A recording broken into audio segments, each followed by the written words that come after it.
Ada seorang pemuda Madinah yang pekerjaannya sebagai penggali kubur. Pemuda ini gemar mencuri barang-barang berharga yang dikuburkan bersama mayat. Tindakan ini dilakukan ketika keluarga jenazah meninggalkan kuburan. Dia gali kuburan itu kembali untuk mengambil barang-barang berharga yang ikut dikuburkan bersama mayat. Dia akan mengambil kain kafan mayat jika kain itu dianggap berharga. Pada suatu hari, dia menggali kubur untuk jenazah seorang gadis nan cantik jelita. Begitu suasana sepi, ia menggali kembali kuburan gadis itu. Ia ambil kain kafannya. Matanya nanar melihat indahnya tubuh sang gadis. Ia pun melampiaskan syahwatnya kepada mayat tersebut. Usai menggauli mayat itu, pemuda ini sangat gelisah. Ia merasa dikejar-kejar dosa. Ia pun datang ke masjid Rasulullah di Madinah. Di sana ia ketemu Umar bin Khattab. Setelah mengucapkan salam kepada Umar, ia bertanya dengan cemas dan hati-hati. "Apa pendapat Anda jika ada seseorang yang berzina?" tanya pemuda itu. "Jika dia sudah menikah, ia dihukum rajam sampai mati. Jika ia belum pernah menikah, maka akan dicambuk 100 kali dan diusir dari kampung selama 1 tahun, jawab Umar tegas.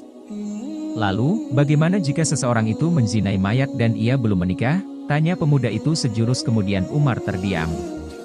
Bulu kuduknya berdiri mendengar pertanyaan pemuda tersebut. "Sungguh keterlaluan, saya tidak bisa membayangkan sebesar apa dosanya. Siapa gerangan orang yang melakukan perbuatan keji seperti itu?" tanya Umar gusar. "Saya sendiri wahai Umar. Apakah Allah masih mau mengampuni perbuatanku?" sang pemuda mulai bimbang. Umar terdiam. Ia masuk ke dalam masjid dan ia menangis. Rasulullah yang berada di masjid heran melihat kondisi Umar yang demikian itu. Setelah mengucap salam, Rasulullah Shallallahu Alaihi Wasallam bertanya kepada Umar apa yang membuat dirinya bersedih seperti itu. "Di luar saya menjumpai seorang pemuda yang membuat bulu kuduk saya berdiri, dan ia ingin bertobat dari dosanya," jawab Umar. Utsman bin Hasan bin Ahmad Asy-Syakir Al-Kahbawi dalam kitabnya berjudul Duratun Nasihin, menceritakan selanjutnya Rasulullah memerintahkan Umar bin Khattab untuk mengajak masuk pemuda tadi. Sang pemuda menangis terseduh-seduh sehingga membuat Rasulullah penasaran. "Mengapa engkau menangis wahai anak muda?" tanya Rasul. "Aku terlalu banyak dosa. Aku takut jika Allah akan marah kepadaku ya, Rasul," jawab pemuda itu. "Apakah engkau telah menyekutukan Allah dengan sesuatu atau engkau membunuh orang yang tidak bersalah?" tanya Rasulullah. "Tidak, ya Rasul. Saya tidak pernah melakukan kedua perbuatan itu," jawab sang pemuda. Rasulullah Shallallahu Alaihi Wasallam berusaha menghibur anak muda itu. "Ketahuilah olehmu anak muda, Allah akan mengampuni dosamu sekalipun dosamu sebesar 7 kali lipat langit dan bumi." "Apakah dosamu sebesar Ummul Kursi?" tanya Rasulullah. "Lebih besar dari itu ya Rasul," jawab pemuda itu. "Apakah sebesar Arsy?" tanya Rasulullah penasaran. "Saya kira lebih besar dari itu ya, Rasul," jawab sang pemuda di tengah isak tangisnya. "Sebenarnya dosa apa yang kau lakukan? Coba kau katakan kepadaku," pinta Rasul. "Sungguh saya malu untuk mengatakannya," jawab pemuda itu. "Jika tidak kamu katakan maka dosa itu akan tetap membebani jiwamu," bujuk Rasulullah. Pemuda itu terdiam. Kepalanya menunduk melihat lantai masjid. Ia mulai memberanikan dirinya untuk mengatakan apa yang telah ia perbuat. 7 tahun saya bekerja sebagai penggali kubur. Suatu ketika ada mayat kaum Ansyar. Ia masih gadis dan sangat cantik. Secara diam-diam saya menggali kuburannya lalu kubuka kain kafannya. Awalnya saya ingin meninggalkannya tetapi syahwat saya bergelora.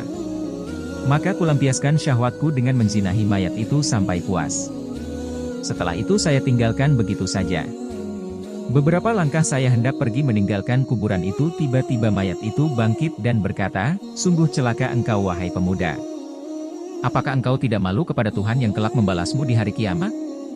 Pada saat semua orang dituntut balas, engkau membiarkan aku dalam keadaan telanjang dan berhadas besar di hadapan Tuhanku." Mendengar pengakuan pemuda ini, Rasulullah Shallallahu Alaihi Wasallam sangat marah dan seketika itu berdiri dan berkata, "Wahai pemuda fasik, tempatmu memang pantas di neraka. Keluarlah dari tempat ini." Sang pemuda keluar dengan hati yang hancur dan jiwa tak bersemangat. Tak ada harapan baginya untuk mendapatkan pengampunan dari dosanya. Sebenarnya ia ingin bertobat dengan sebenar-benarnya kepada Allah. Dia terus melangkah tanpa tahu arah dan tujuannya. Nabi ingin mendengar petunjuk langsung dari Allah tentang peristiwa yang baru saja beliau dengarkan. Di sisi lain, pemuda itu kemudian pergi menyendiri dalam sebuah gua di gunung. Di sana dia menangis, meminta ampun kepada Allah. Dia bersumpah tak akan keluar dari gua sebelum Allah memaafkannya dan menyampaikan ampunannya itu lewat Rasulullah Sallallahu Alaihi Wasallam. Setelah 40 hari, tubuh dan wajah pemuda itu berubah drastis. Selama di dalam gua, dia hanya bertahan hidup dengan makanan yang dia temukan dalam gua. Ia berdoa, "Oh Tuhannya Nabi Muhammad, Tuhan Nabi Adam dan Hawa, jika aku telah Engkau ampuni sampaikanlah kepada Nabi Muhammad dan para sahabatnya. Namun jika kau menolak tobatku ini, bakarlah aku di dunia dan bebaskan aku dari siksa di akhirat. Sungguh saya tidak akan sanggup menerima siksamu di akhirat kelak." Bersamaan dengan itu Allah mengutus malaikat Jibril untuk menemui Rasulullah Sallallahu Alaihi Wasallam. "Wahai Muhammad, Allah menyampaikan salam kepadamu, dan Allah bertanya, apakah engkau yang menciptakan makhluk?" tanya malaikat Jibril.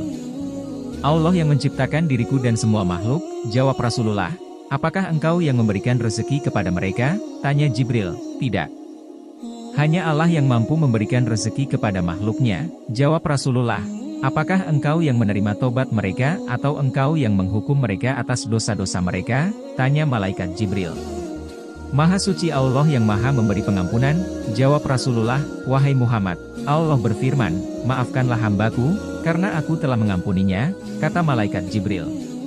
Orang-orang yang apabila mengerjakan perbuatan keji atau menganiaya diri sendiri, mereka ingat akan Allah, lalu memohon ampun terhadap dosa-dosa mereka, dan siapa lagi yang dapat mengampuni dosa selain daripada Allah? Dan mereka tidak meneruskan perbuatan kejinya itu, sedang mereka mengetahui. Quran Surah Ali Imran 3:135. Selanjutnya, Rasulullah memanggil pemuda tersebut dan memberitahukan bahwa Allah telah mengampuni dosanya dan menerima taubatnya. Tak lama kemudian pemuda ini meninggal dunia.